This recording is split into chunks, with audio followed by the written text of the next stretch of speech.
ladies and gentlemen. Welcome back to another episode of Unloaded and Uncovered podcast with me, your host, Magda Desir. Don't forget to follow us on Instagram at Unloaded and Uncovered podcast. Remember to follow us on Facebook, Unloaded and Uncovered. And don't forget to subscribe to my YouTube channel to get more episodes, updates, and future interviews. All right, let's get into it. How are you doing, Terry? I am great. Thank you very much for having me on. I'm really looking forward to talking with you. I'm looking forward to it too. Before we even started, I already told you what I want to know because I was just like, I gotta learn how this journey happened. So Terry, let's begin. Tell us who you are. So born and raised on the south side of Chicago. I am the oldest of three boys. You cannot tell this from looking at me or from my voice, but I'm 6'8" tall. And I actually went to college on a basketball scholarship. I went to the Citadel in Charleston, South Carolina, despite having 3 knee surgeries. So when I graduated from college, I moved home to find a job. I'm really going to date myself now, but this was long before the internet was available to help people find employment. Fortunately, I found that first job in the corporate headquarters of Wendy's International, the hamburger chain, in their marketing department. Unfortunately, I lived with my parents for the next 3.5 years as I helped my mother care for my father and my grandmother, who were both dying of different forms of cancer. Professionally, as I said, started out at Wendy's, and then I went to work for the hospital that cared for my father and my grandmother. Then I made the major pivot in my life and became a police officer. And part of what I did during that was I was an undercover narcotics investigator. I was a SWAT hostage negotiator. After law enforcement, I started a school security consulting business, coached girls' high school basketball when we lived in Texas, but for the last 12 years have been dealing with a rare form of cancer.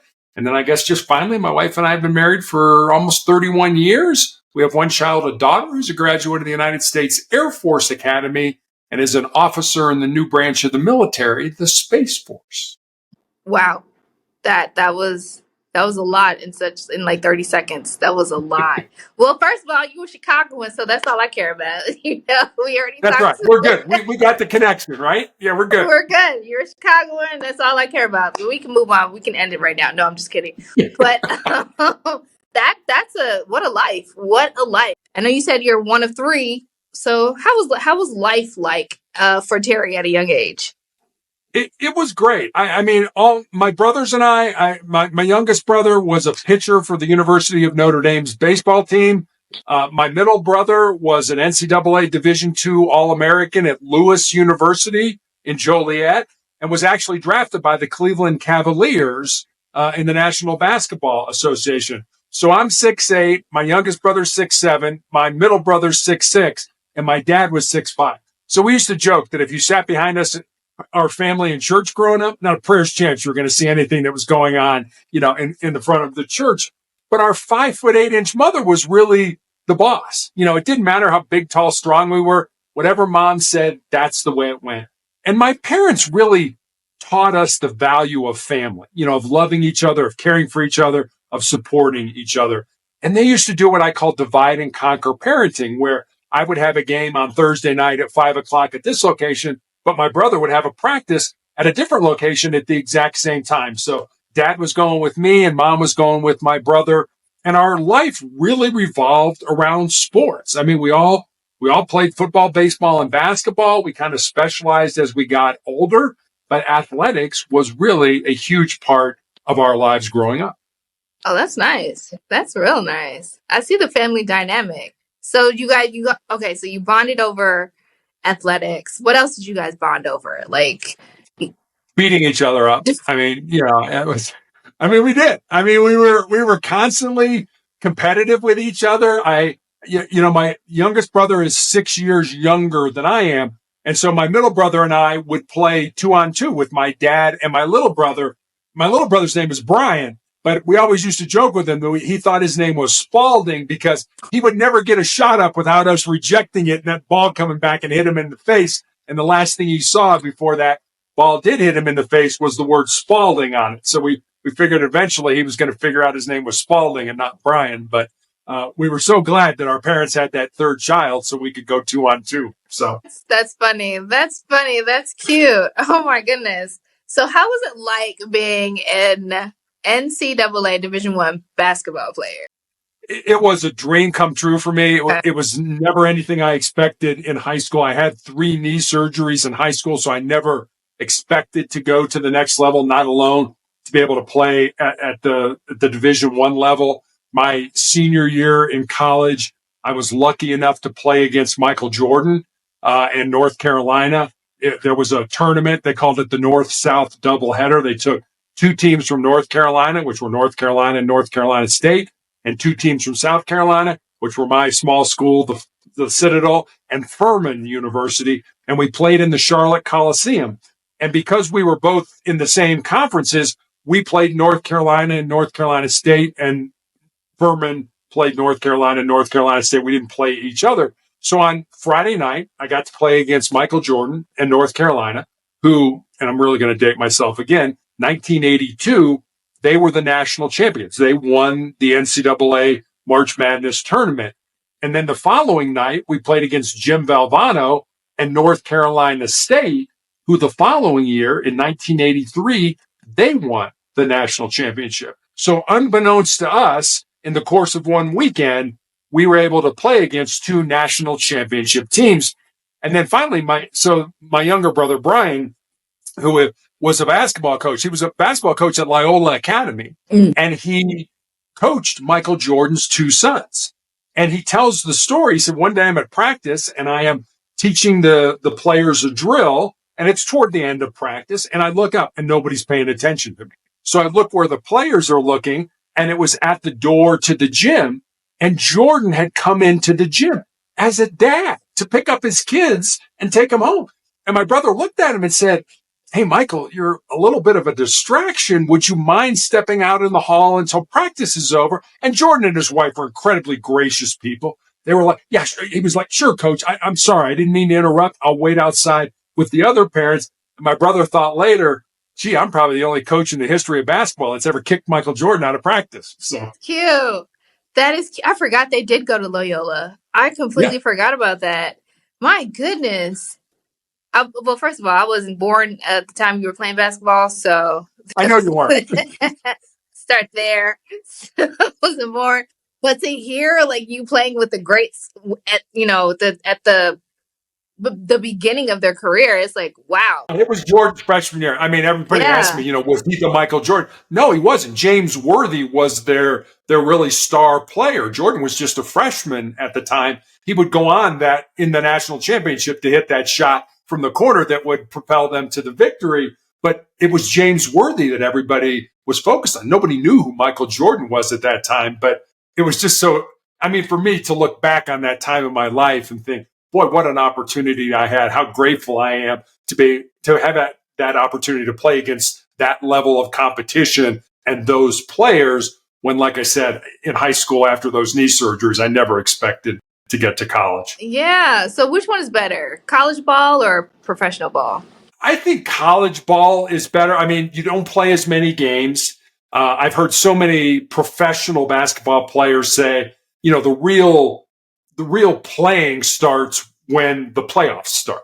So we play 82 games during the season that it doesn't really matter as long as you make the playoffs. That's when we really gear up. That's when we really kind of put on our game faces and like, all right, let's go for it. In college, every game is important because you only play, 20, 25, maybe 30 if you make it all the way to the tournament and stuff like that. So you're not playing as many games, and you're playing for something that's bigger than you. Yeah. You're playing for your school. You're playing for, people that rally around you, that support you and things like that. Whereas in the NBA, you're Michael Jordan Inc. or James Worthy Inc. You're your own boss. You're your own company. And it's all about how much money you can make. And not that Jordan is probably one of the most competitive people I've ever had the opportunity to play against, but that's a business. Not that college basketball isn't a business, but at least, in a small Division I school where I played, it was more about the fans and the experience. That's great. That's great to hear. Now, you mentioned taking care of, you said it was your mom and your dad, or was it your grandmother? I took care of my father and my grandmother. while they were going through cancer. What type of cancer did they have? My grandmother had lymphoma, so cancer of the lymph glands, and my dad had end-stage breast cancer, which in a man back in the 1980s, they really had no idea how to treat that. Oh. And he waited. He was, don't take this the wrong way. He was a typical man. He would, it was like, I don't need to go to the doctor. No, if he would have gone to the doctor when he knew he was sick, very good chance he could have at least survived much longer. He lived 3.5 years with end-stage breast cancer, but it was really doctors throwing stuff at the wall and seeing what stuck. It's like, we don't know. Well, in women, it's kind of hormonal, so we'll remove your testicles and see if that helps you. I mean, it was literally, we're just trying stuff. And so it was very painful for our family to watch my dad. I mean, my dad was 54 when he died, 51 when he was diagnosed. Oh. And to watch, I mean, like I said, my dad was 6'5", 250 pounds, and he looked like something out of a concentration camp at the end of his life. He was so skinny and so emaciated that it was just sad to see this big, strong, tough guy that we all loved and admired basically reduced to pretty much a walking skeleton. Yeah, because he was young. He was very, very young. Man. Yeah. And so what type of cancer do you have? I have a rare form of melanoma. And most people think of melanoma as, excuse me, too much exposure to the sun. It affects the melon, the pigment in your skin. Mine has nothing to do with that. I have a rare form called acrolitiginous melanoma. It appears on the bottom of your feet or the palms of your hands. And it has nothing to do with sun exposure. Excuse me. And mine appeared on the bottom of my left foot. I had a callus break open right below my third toe, but I was coaching basketball at the time. So I really didn't think much of it initially because as a coach, you're on your feet a lot. But after a few weeks of it not healing, I went to see a podiatrist, a foot doctor friend of mine, and he took an x-ray and he said, Terry, I think you have a cyst in there and I can cut it out. And he did. And he showed it to me. And it was just a gelatin sac with some white fat in it, no dark spots, no blood, nothing that gave either one of us concern. But fortunately or unfortunately, depending on how you look at it, he sent it off to pathology to have it looked at. And then 2 weeks later, I received that call from him that we all dread. And as I said, he was a friend of mine. And the more difficulty he was having explaining to me what was going on, the more frightened I was becoming until finally he just laid it out for me. He said, Terry, I've been a doctor for 25 years and I have never seen the form of cancer that you have. You have this incredibly rare form of melanoma. And so I was referred to MD Anderson Cancer Center in Houston initially to be treated for it. So that started my 12-year odyssey so far with cancer. Jeez. And what were you like when you first heard that? What were you thinking? What were your thoughts? How were you feeling? I really wasn't feeling bad. I felt good. I know I went through all the stages that we would associate with grief. First it was denial. I can't possibly have cancer. I had a physical every year. I ate right. I was athletic. I worked. I did everything that we know to do to prevent cancer. And yet I got it. And so first it was denial. And then it was anger. I can't possibly have cancer. I've done everything right. And then there was a sort of bargaining with God. Our daughter was in high school when I was diagnosed. I was diagnosed at 51, the same age as my father. Wow. And I was told that if I got a miracle, I might live 5 years, but more than likely I would be dead in 2 years. And so I thought, well, maybe I can turn this death sentence into a life sentence.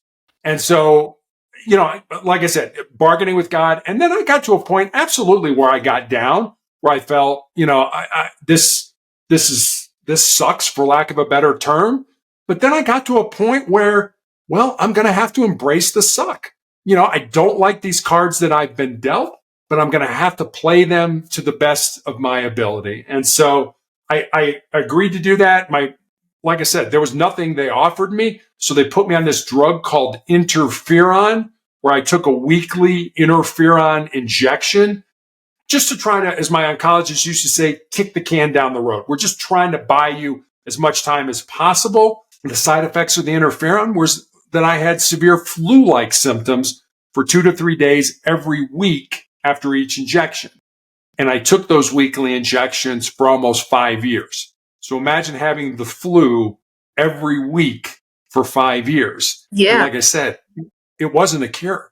It was, we're just trying to buy you time. Eventually, the interferon became so toxic to my body that I ended up in the intensive care unit with a body temperature of 108 degrees, which is usually not compatible with being alive. Somehow I survived that, but I had to stop the interferon. And almost immediately after stopping it, the cancer came back in the exact same spot on my foot where it had presented 5 years earlier. That necessitated the amputation of my left foot in 2018. Cancer worked its way up my leg into my shin 2019, requiring 2 more surgeries. And then in 2020, right in the middle of the pandemic, an undiagnosed tumor kind of in my ankle area grew large enough that it broke my leg. It fractured my tibia. And I also found out I had these large tumors in my lungs, which I'm still being treated for. And so my only recourse right in the middle of the pandemic was to have my left leg amputated above the knee. And like I said, also found out I had these tumors in my lungs in 2020. So it's been a heck of a journey. First of all, God loves you. Number 2, you're still here with all that you've been through. How was your mindset throughout? I mean, I know the world shut down during COVID, and then having to go through all these surgeries back to back, and then leading up to the world shutting down. Like, what was your mindset like during all that? It was absolutely something I had to get a hold of because you start to go down you start to believe the things that people are telling you. You're not going to be here in 2 years. Well, that's great. And doctors, I kind of look at doctors kind of like I look at Vegas. They play the odds. They look at you and say, okay, you're this age, you have this stage of cancer. We know that based on that, you are probably going to live X. But what doctors don't know is they don't know that you want to be around for your daughter to graduate from high school. And you want to be around for your daughter to walk down the aisle. And you want to see your grandkids. Your doctors don't know the intangibles. They don't know how hard you're willing to fight to make sure you get those intangibles. And so that's really the wild card that in any cancer you have. It doesn't matter whether it's my type of cancer or breast cancer or lung cancer or anything like that. So what they don't know is the intrinsics. They don't know your heart, your mind, and your soul. And those are really where things are played out. That's where your life, I always say your life is played out between your ears. It's not played out in what we see and do. And so it was certainly, I had to get control of my mind. I had to say, no, okay, every negative thought I had to change it to a positive thought. And I had plenty of negative thoughts. And I just accepted the fact that I was going to die, especially when I went and had my leg amputated and I found out these tumors in my lungs. I went with my wife to the mortuary, to the cemetery, and to the church, and I planned my funeral. And there was something uplifting about that. There was something that was like, okay, that's done. That's over. I don't worry so much about the dying as I do the living. My doctor, about 6 months after all this, I had my leg amputated and I found out these tumors in my lungs, showed me my CAT scan. And I have no medical background. I don't know how to read a CAT scan. But you can kind of look at it and say, well, that sure doesn't look like it belongs there. Right. I had these large tumors in my lungs. I had fluid all around the pleural spaces on the outside of my lungs. Magda, I remember looking at my oncologist. And I said, how was I alive? And I'll never forget this. He put his head down. He shook his head no. And then he lifted his head up and he looked at me and he said, I don't know because you shouldn't have been. Which said to me that God's not done with me yet. When I die, where I die, how I die, way above my pay grade. Don't spend a lot of time worrying about the dying. Spend more time concentrating on the living. My goodness, Terry. Well, thank you. Yeah. Thank you for changing your mindset. Yeah, thank you for changing your mindset. you know? Like, But I think it's something we can all do, and it's how do you do it? And I get that question. How do you change your mindset? How do you harden your mind? It's really not that hard. What I suggest, and I do this every day of my life, so I'm not suggesting something that I am not willing to do myself. Do one thing every day that scares you, that makes you nervous, that makes you uncomfortable, that's potentially embarrassing. It doesn't have to be a big thing. But if you do those small things every day, when the big disasters in life hit us, and they hit all of us, we lose somebody who's close to us, we get let go from our job unexpectedly, we find out we have a chronic or a terminal illness, you'll be so much more resilient to handle that pain when it presents itself. that's a word. I think a lot of times we tend to look at each other and compare ourselves. That person's hurting more than I am, or that. And I really try not to do that. And I really try to encourage people not to do that. You need to stay in your own lane. Your life's journey is your life's journey. And somebody else may have it worse than you. Somebody else may have it better than you. But comparing yourself just gets you to a point where you get jealous, you get mad, you get envious, and that's not worth it. It's not worth it. They're living their life, you're living your life. But so many people like to compare. Oh, she has that, or he's got that, or he's better off than I am. I'm mad at him because why are you mad at him? Be happy for him. Be happy that he has whatever he has, and concentrate on the purpose that you're put on this earth to do. Exactly. And all of you have taught me that. All of you have taught me that. And I appreciate that, that you guys all come on and teach me different things, drop a little gems here and there. And I'm noticing a pattern. It's like the whole mindset, loving yourself, and healing the inner child has been like the pattern that I have seen so far. And I thank all of you for giving that to me and giving that to other people that are watching and listening as well, because you just never know.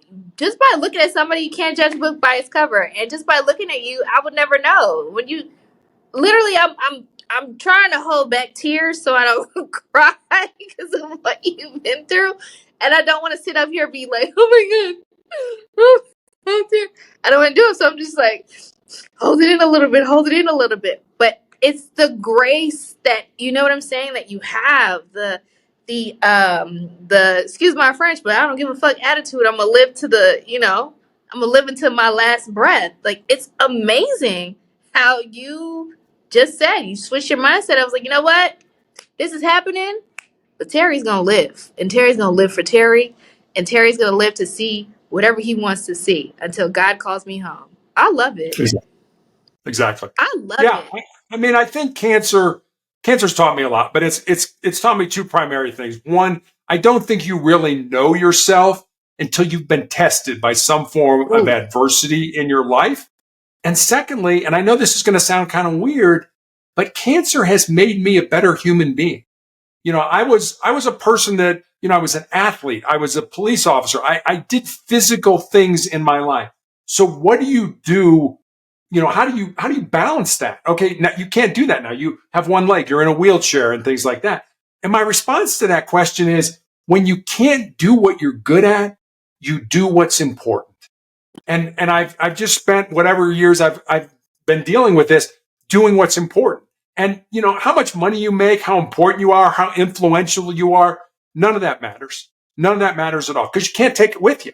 And I think so many people feel that they're born empty, and that when they get out of school and they get into life, whatever that looks like for them, that then their job is to fill up their empty self. I've got to get a great job. I've got to make a lot of money. I've got to drive a nice car. I've got to live in a nice house. I've got to have a great family. I've got to have the latest gadgets. And that somehow by getting stuff, by getting things, that they are going to feel happy and fulfilled. And what I found is it's just the opposite. We're not born empty. We're born full. We're born with everything we need to be successful already inside of us. We just need to find it, pull it out, and use it to our advantage. So our job should not be to fill ourselves up. Our job should be to empty ourselves out, certainly for the betterment of ourselves, but also for the betterment of our family, of our friends, of our community, and of our country. And if you look at life that way, it's not what I can get. It's what I can give. Life just changes. It changes on a dime. It just totally flips itself to, hey, it's not all about me. It's about how I can make a positive difference in the lives of other people. That is a word. And that's why I created this podcast. I created it with people in mind. I know I talk about myself sometimes, but at the end of the day, I feel like this is more so for those that are watching and those that are tuning in than it is for me. And I love how you put that together. But I do want to say I'm kind of nosy. I want to know how life was like as a SWAT team hostage negotiator.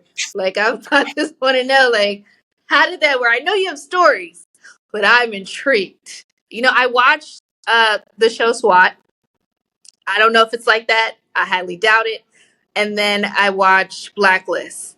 It doesn't have that much into it, but I'm kind of like, I'm wondering, does some of that kind of happen in real life? Well, I've never seen Blacklist. I have seen SWAT. So let me sort of give you the backstory. Okay. So my grandfather, my dad's father, so my paternal grandfather, was a Chicago police officer from 1924 to 1954.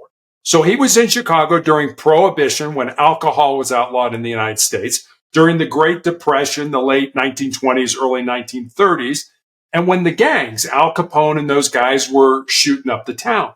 And he was actually shot in the line of duty with his own gun. It was not a serious injury. He was shot in the ankle. But my dad, who was an infant at the time, this was 1933 when he was shot, remembered the stories that my grandmother told of that knock on the door of Mrs. Tucker, grab your son, come with us, your husband's been shot. So when I expressed an interest in sort of following in my grandfather's footsteps, my dad was absolutely not. You're going to college, you're going to major in business, you're going to get out, get a great job, get married, have 2.4 kids, and live happily ever after. But that's the life my father wanted me to live. That's not the life I felt I was supposed to live. So when I graduated from college, as I mentioned, I had a choice. My dad was dying of cancer. Yeah. I could have said, Dad, sorry, I'm going to go blaze my own trail, or out of love and respect for you, I will do what you want me to do.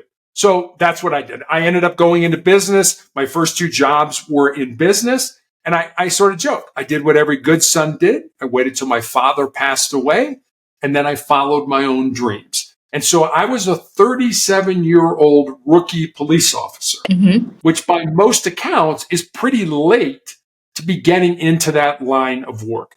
But one of the things that I am most proud of all the things I've done in my life, is the fact that I never let my dream die. I was working in the private sector. I was, an 8 to 5 suit and tie kind of guy. I was making good money. I could have just said, you know what? I'm comfortable here, but I just felt a calling that I wanted to serve my community. And so I'm like, no, I need to do this. I need to do this for my own peace of mind. Mm-hmm. And so I got on the police department. This was in Cincinnati, Ohio. And they had an opening on the SWAT team for a hostage negotiator. And I put in for it, had to do a physical fitness test, had to meet with the psychologist, had to take psychological exams, had to meet with the command staff, and then eventually meet with the team. And it was an all or nothing. If one person said, hey, I've worked with Terry before, he's hard to work with, or something like that, you didn't get on. Everybody had to give you the thumbs up. And fortunately, I got that thumbs up, and I was able to become a SWAT negotiator. How long? How many years? 4.5 years. Whew. Now, how was that on your mental? I guess it's hard if you're not grounded. Okay. And my family was always what grounded me. There was, hey, we're going to go out for a drink afterwards. No, I'm going home to my family, because that was my anchor. That was what grounded me. And I loved them. They loved me. And so being grounded was really something that helped me, because 90% of the time we were successful. We got either the barricaded person or the hostage and the barricaded person out. But about 10% of the time, and I'll give you an example. Say, we had a barricaded homicide suspect, and he wasn't going anywhere. He knew he was caught, and I was trying to talk him out. But it was he knew when he came out, he was going to go to prison for the rest of his life. Yeah. And those people had a choice. And some of those people chose to end their life. Oh, And while that's always tragic, and any loss of life, I don't care who it is horrible. I never lost any sleep over it. And I hope you don't think that I'm cold because of that. But the reason I didn't was, one, it was their decision to do this. Two, I worked with great people. And three, I knew I did everything I possibly could to get this person out safely. At the end of the day, it was their decision that they were going to end their life. And so I knew I did the best I could, but I wasn't the one that ended their life. They were the one that made that decision. yeah, yeah, I bet. Again, I know TV embellishes things, and we don't necessarily know exactly what goes on. We just get like a fictitious picture of what happens.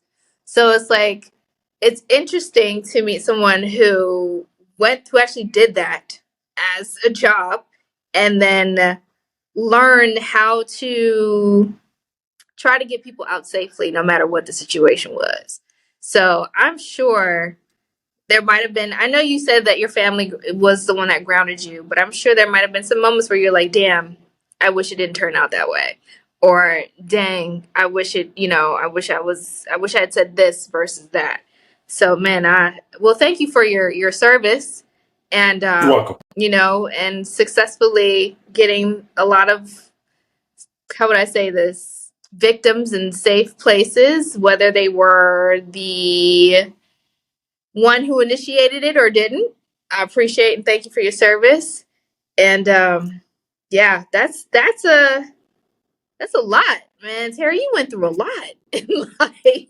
Well, that's what life should be about. You should do Oh, things that scare you. You should do things that are uncomfortable because it helps you to grow as a human being. it does. And you're right. I mean, when we would negotiate with people, there are many times we had no idea why we were there. Yeah, I mean, and let's face it, if your house is surrounded by the police and you're talking to me, more than likely you're having the worst day of your life. And you had to understand that. And we really reduced this to, I would not say, hey, this is Specialist Tucker, or this is Sergeant Tucker. I'm like, hi, I'm Terry. What's your name? I don't want you to know my name. Okay. What do you want me to call you? And it was that kind of relationship where you're trying to build trust yeah, with an individual that you have never met before in your life. And like I said, many times have no idea why they have taken a gun and barricaded themselves or taken a gun and have hostages. yeah, So it was absolutely trying to figure that out. And a lot of it was just going down rabbit holes. It's like, well, I'll go down this rabbit hole. Let's see what happens. And a lot of times like, no, you idiot. That's not what I'm saying. And I'll end with this. We were given a formula when I started as a negotiator, and the formula was 7-38-55. And that formula was how we communicate with each other, not necessarily just as police but how you and I communicate. 7% are the words that we use. And think how many times we agonize about, dude, did I say the right thing? Was that? So 7% are the words. 38% is the tone of voice that you use with those words. And then 55% of how we communicate with each other is our body language and facial expressions. huh. So if and think about us as negotiators. If a guy's barricaded in a room with a gun, I am not in that room with the person. I am potentially blocks away talking on the phone. So I didn't have that 55%. I didn't have that me saying something to you and you kind of rolling your eyes like, oh, what an idiot. I can't believe he said that to me. So we had to figure things out based on what people were saying, what they weren't saying, and how they were saying. Wow, that's a skill. That is a skill that you had to work with. Yeah. So what does Terry do now? What do you do now, Terry? This, I wrote a book right after I had my leg amputated. I'm working on a second book. I've been a guest on probably over 700 podcasts all around the world, almost every continent, many countries. And I write. I have a blog. I Yeah. put thoughts for the day up. I put my Monday morning motivational message up and things like that. And this gives me a purpose. Yeah. And that's one thing I learned from my dad when he was dying. As I mentioned, he had end-stage breast cancer. Yeah. And he lived another 3.5 years. And I believe he did because he had a purpose. His purpose was real estate. He loved it. He actually worked up till 2 weeks before he died. And I sort of tucked that in the back of my mind and said, well, when it's my turn, I need to have something to do. I need to have something important to do that I'm making a difference. And so being a guest on podcasts, speaking to groups, to writing books, that's what I do now when I'm not in treatment. That's good. So where can people find you? So I have a blog/website called Motivational Check. Yep. Every day, as I said, I put up a thought for the day. And with that thought usually comes a question about how maybe you could apply the thought into your life. I have recommendations for books to read, videos to watch. You can leave me a message. That's all at motivationalcheck.com. Awesome. Awesome. Well, Terry, thank you for coming. Thank you for sharing your story. Thank you for being here and living. Thank you. You know, you put all that you've learned, all that you've gone through into being present, into living, into wanting to see today and also tomorrow. And again, God's not done with you. God likes you. So obviously, God is like, yeah, this is my buddy right here. I'm gonna keep him around a little bit longer because he has some more stuff, much more to do on this earth before he takes his last breath. But yeah, I loved your story. Thank you so much for spending time with me. Everyone, thank you for watching. Thank you for tuning in. Again, please don't forget to subscribe, like, share, comment, hit the notification bell. Follow us on Instagram at Unloaded Uncovered Podcast and find us on Facebook.